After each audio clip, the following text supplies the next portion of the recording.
Who isn't familiar with the iconic Sherlock Holmes, the famous resident of 221B Baker Street, never fails to captivate audiences with his extraordinary way of thinking. The name's Sherlock Holmes and the address is 221B Baker Street. He stands as one of the most popular fictional characters ever created. Portrayed by dozens of actors across film and television, he has also served as a major inspiration for other renowned characters, such as Batman, Adrian Monk, and Detective Conan. Sherlock Holmes is a fictional detective, created by Sir Arthur Conan Doyle, a Scottish physician and author. Self-described as a consulting detective, Holmes is widely renowned for his brilliant mind and razor-sharp logical reasoning. Yet, the most fascinating aspect of his character is that he is not a superhero, but merely human.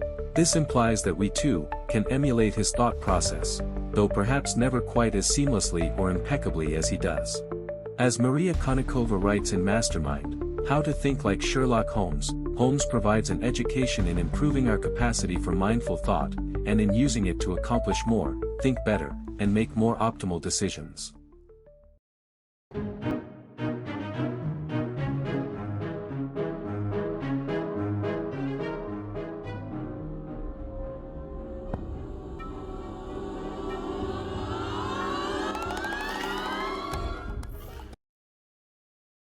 Daniel Kahneman, a prominent psychologist, demonstrated that the human brain relies on two distinct systems to organize and filter incoming information. The first system, real-time, operates automatically and rapidly, making judgments and decisions before our conscious mental faculties can fully process them. Meanwhile, the second system represents a slower, deliberate thought process grounded in the critical evaluation of evidence. Maria Konnikova, an author who explored Holmesian thinking, identifies the first system as the Watson system, and the second system as the Holmes system. Transitioning from the reactive Watson system to the structured Holmes system requires both mindfulness and motivation. It is worth emphasizing that Holmes dedicated his entire life to cultivating this habit of mindfulness. What we choose to focus on, and what we choose to ignore, fundamentally shapes how we frame information within our minds.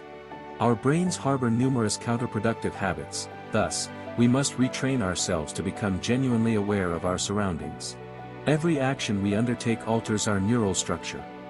By consistently practicing mindfulness, engaging in intentional thought becomes far less demanding over time. Attention is a finite mental resource. Directing focus toward one object inherently means sacrificing attention elsewhere. We cannot divide our attention among multiple tasks simultaneously, and expect our brains to operate at the same level of efficiency as when we focus on a single task. The human brain is fundamentally incapable of true multitasking. What we commonly perceive as multitasking is merely the brain rapidly switching back and forth between different tasks. Research indicates that individuals who multitask are significantly less efficient than those who remain dedicated to one task at a time. In childhood, we are remarkably observant of the world around us. Over time, however, this acute awareness fades as our minds become preoccupied with responsibilities and pressing problems that demand immediate resolution. The higher the demand on our attention, the less focus we retain. Consequently, it becomes increasingly difficult to recognize and monitor our own thought patterns.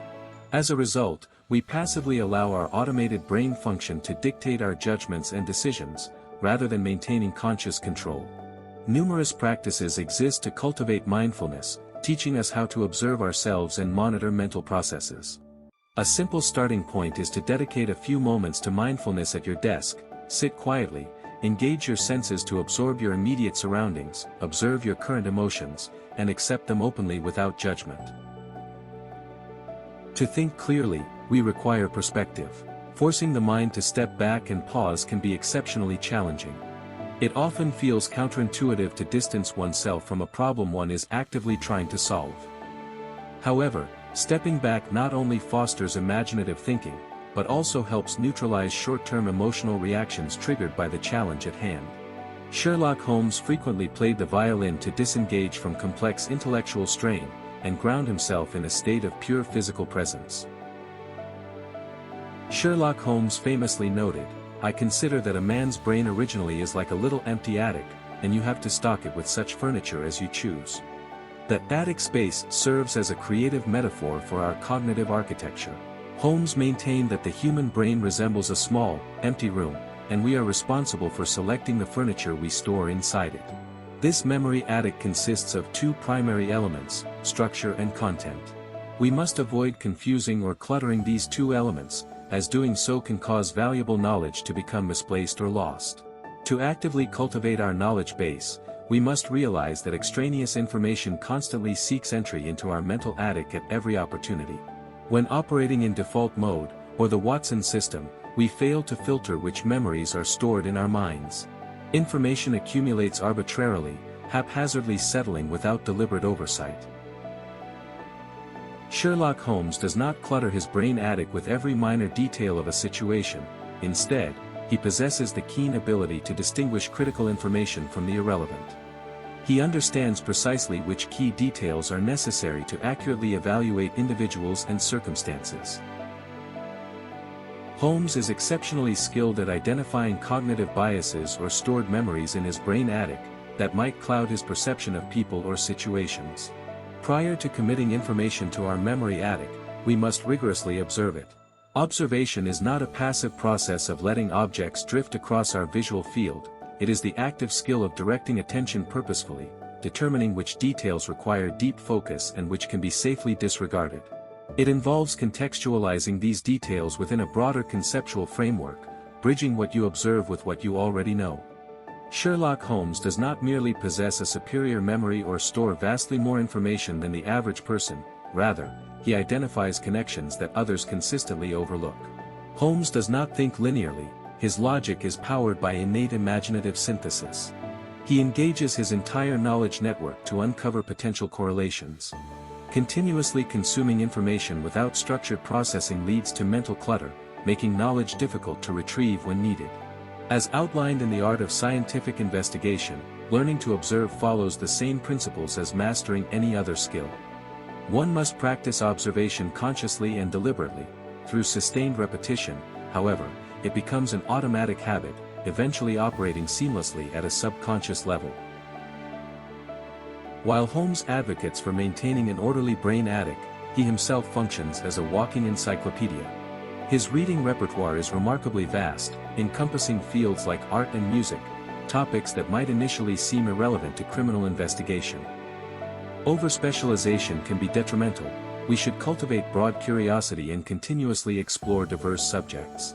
Exploring fields adjacent to or outside your primary expertise is essential, as it stimulates new neural connections and builds a deep, interconnected web of information in the brain.